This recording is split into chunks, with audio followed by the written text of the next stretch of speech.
The president repeated his threat today to shut down the government if he doesn't get the money for his border wall before the midterms. He even argues it would be good for the GOP if there were a shutdown. What do you think?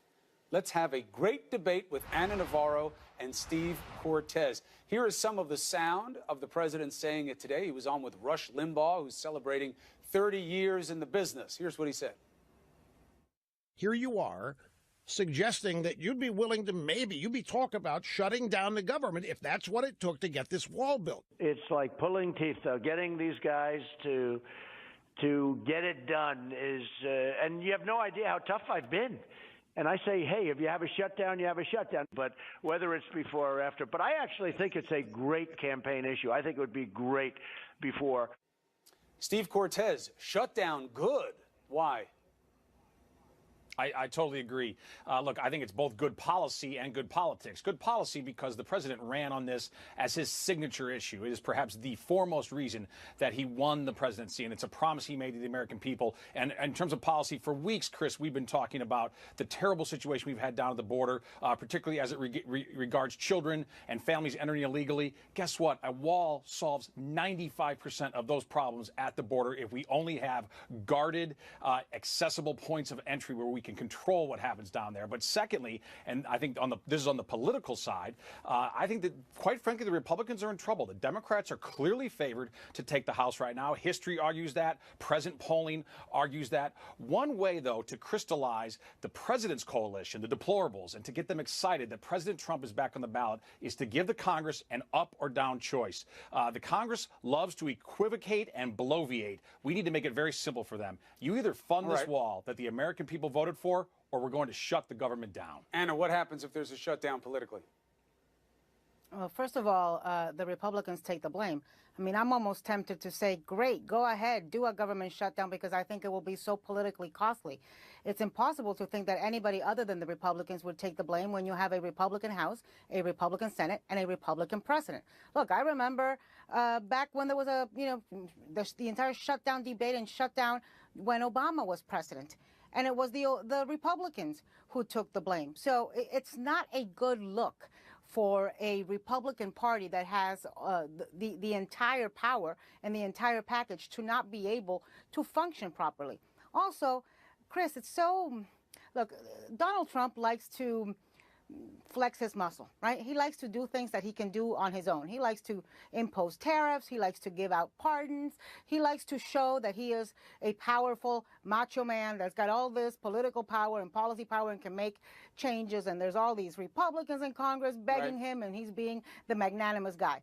But listen, it is very cavalier, I think, for a very rich guy who spends so much time in his golf clubs and, jetting around to his own properties, to throw out the idea of a government shutdown so carelessly. The people who get hurt in a government shutdown are the government workers, many of whom live paycheck to paycheck.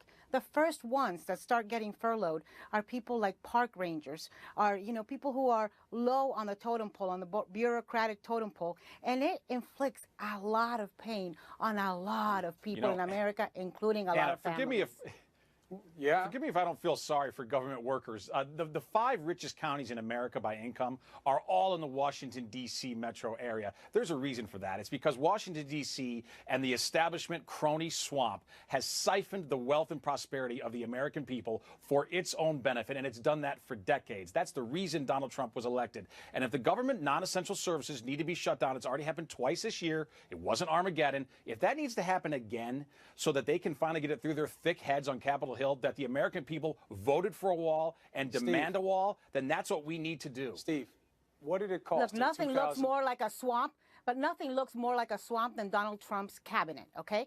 If you want to talk about people siphoning off money. Do you think that park rangers who work around the country are making 6 figures?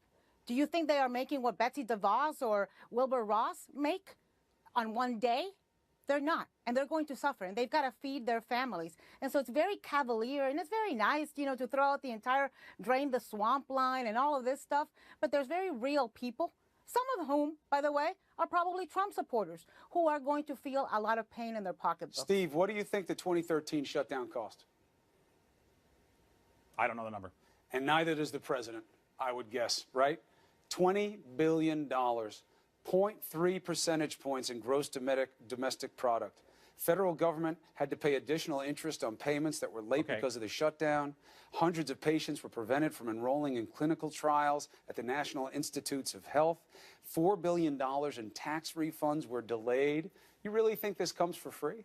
Chris, do you think a porous border comes for free? Do you think that's cheap? I think you're massively more than conflating $20 two billion. things. If you don't like one thing, why would you hurt me with something else? And your number that I let go before, I wanted to wait for Anna to speak first, 95%? Why don't you say a gigagillion percent? Because it's as accurate as saying 95%. You don't know at all what percentage difference a border wall would make on who comes across and what kind of problems we would have. You don't have any basis for that number that you said. Well, what we know right now is that what we're doing isn't working. Well, no, 95% better. That's like, well, where's that coming from? Yes, I believe that. I think that's reasonable. That's what you and believe. Way, I'm sorry. I didn't know that. It's I didn't not as know though you I just pulled it out of. It's not as though I just pulled it out of thin air. Yeah, we look at where walls work. Places like Israel, places like China, Saudi Arabia, like the Great Wall of China. Border. Most of the drugs I'm not talking about that we're worried about in this country technology. come either from overseas shipments, and the cartel, which I had the misfortune to spend all this time with doing this El Chapo documentary, they did the majority of it through tunnels. You know, you guys make up this BS to make people think that we're a wall away from no one ever getting in again. This isn't Game of Thrones, Steve. Why talk that nonsense? Chris, not to mention that he's not going to get it. And by the way, you don't have to take my word for it. You can take the experts' word for it. Nobody says 95%. People like the Border Patrol. Nobody says 95%. On the ground. I was there with them, watching them humanely deal with people who come across, dealing with body after body of desperate people trying to make it across because the process doesn't allow them in. They can't make it the legal way. Nobody says 95%. No, that's not true. Don't own a number that's not true. It's a waste. Tom Homan, who was the former head of ICE, said again and again what a difference a border wall will make. The Border Patrol Officers Association says nobody said 95% a border wall. Period. Anna, make your final point. Obviously, that's my educated my final guess. point is that it's not only will it put 95%. Not only will not it an educated guess. It's nonsense. It's hyperbole. Yes, it is. Anna, go ahead. Why is your opinion not any more valid than my opinion, Chris? I'll tell you why in a second. Anna, go ahead. Oh, Jesus. Go ahead. I'm saying go ahead. Not only will it put pain on the people of America, it will put a hell of a lot of pain on Republicans who are in purple districts, like the one I live in.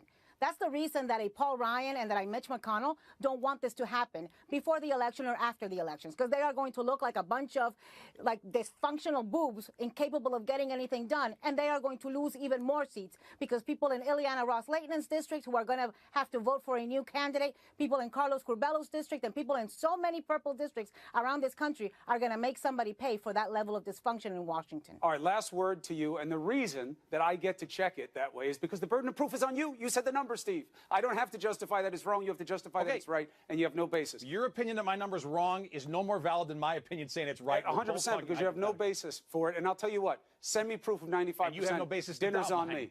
I don't need a basis. This isn't logic. Well, I hope we find out, because if we get the wall, we will find out. That's not a great basis. I hope we find out if I'm right. Not on my watch. We can deal with facts here. Steve, you send me the number. Dinner's on me. No, I'm saying I hope because I want the wall. That's what I mean. Everybody wants the border to be more secure. I'm just saying you don't have to lie about the facts to get it. And I'm out of time. I got to go. Anna, I'll always buy you dinner. Steve, you're going to have to prove the 95 first.